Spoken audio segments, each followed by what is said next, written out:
Hello, my name is Brennan Burrick, and I am here today to do a financial analysis for my Finance 381 class on 3 companies. The 3 companies I chose were Exxon, Home Depot, and Lowe's.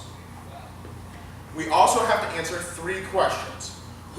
What company would we give a 6-month $1 million loan to? What company would we give a 5-year $1 million loan to? And what company would we buy 50% of?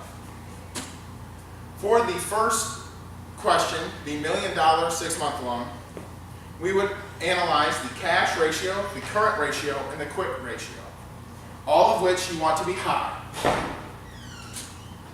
Now, Exxon, for the last 5 years, they've had a decent high cash ratio for their business, and it's gone up a little bit, but it has significantly decreased in the recent years. Their current ratio was very high, went higher, increased, but has gone significantly lower over time. Their quick ratio has gone up just as it has peaked in 2012 and gone down significantly in 2014, as you can see in this graph. Now, Home Depot, I've done over 6 years so that I could start it in 2010 just as I started Exxon, but they have more recent information. Their cash ratio for Home Depot is really low. It goes 0.05, really small, but it goes back to 0.2s, 0.18, and 0.15, so it's fairly decent and better than Exxon's. The current ratio is a 1.34, and it's increasing, peaks in 2012, goes down, and it stayed fairly stable from 2013 to 2015. Their quick ratio has gone down, increased, and stayed relatively constant over the past 4 years. Lowe's, their cash ratio is very similar to Home Depot's, but it's gone increasingly lower and very low in the last few years. Their current ratio has gone, it's increased and it stayed fairly stable until 2014, where it starts to take a pretty big nosedive. And the quick ratio, which is pretty stable again until 2013, where it takes a nosedive and goes back quite down a good bit. Now, for this 6-month $1 million loan, I would give it to Home Depot because they have the most stable and highest current, quick, and cash ratios. The second question is the 5-year $1 million loan. And here we will look at equity multiplier, which is how much debt a company already has, and the times interest earned, which is how well they can pay back this debt. Now, Exxon, their equity multiplier is a solid 2, a little bit higher, and it goes down, but it stayed relatively stable. Their times interest earned is very high at 100, 200, 100, 4,000, and another 100. So it's gone down, but they had a really good year in 2013.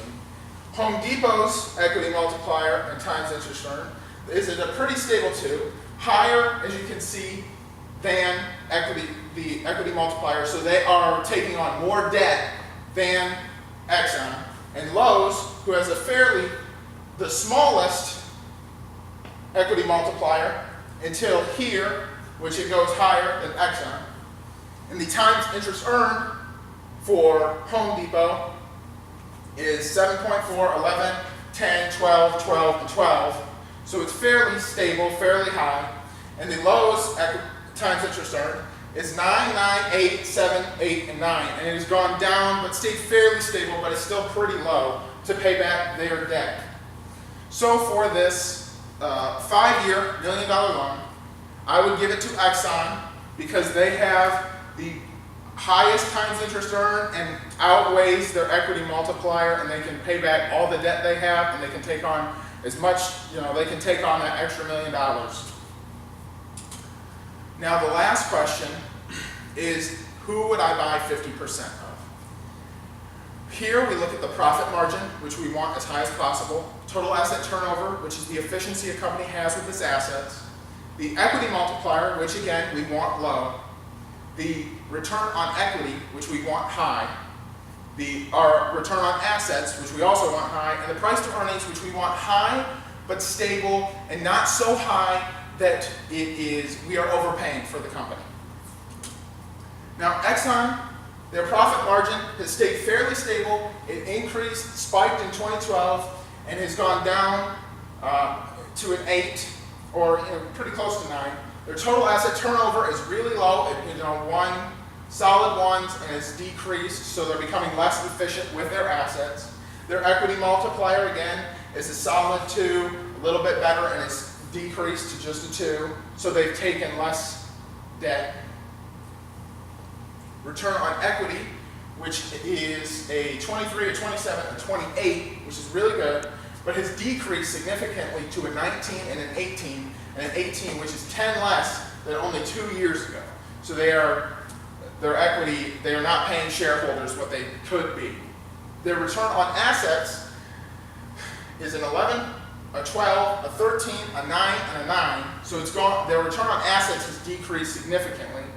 And their price to earnings was a 16, a 12, a 10, a 10, and a 13. So it has fluctuated significantly over time and isn't as good as it could be. Home Depot, their profit margin is a 4, 4, 5, 6, 6, 7. They are increasing their profit margin every year by a significant amount. So they are doing very well. Their total asset turnover is a 1.6, 1.68, 1.75, 1.83, 1.93, and a 2. So they're increasing their efficiency with their assets significantly. Their equity multiplier, 2, 2, 2, 2, 2, 2, 3. So they've increased recently the amount of debt that they've taken on. And their return on equity, 14, 17, 21, 25, 35, 58. So the return on equity is very good, especially this year. The return on assets has gone up increasingly, so that is very good. And their price to earnings has gone from 14, 19, 18, 22, 25, and 23, and it stayed fairly stable relative to about 20 for these last 6 years. And Lowe's, their profit margin, a 3, 4, 3, 3, 4, and 4, 8. So it's not as high as Home Depot, but it is better than Exxon. Their total asset turnover, 1.4, 1.46, 1.49. So they are decently efficient with their assets. Their equity multiplier, which is a solid 1 to a 2 and a high 2 at that. So they've taken on increasingly more debt. Now their ROE has increased over the years to a 24, which is very good. Their ROA, which was a 5, a 6, a 5, 5, 6, and an 8. So they have increased their efficiency with their assets significantly.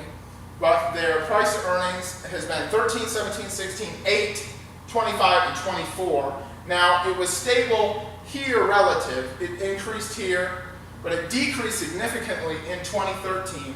And sharp increased very sharp to 25, and now is stable at 24. But its instability is worrisome.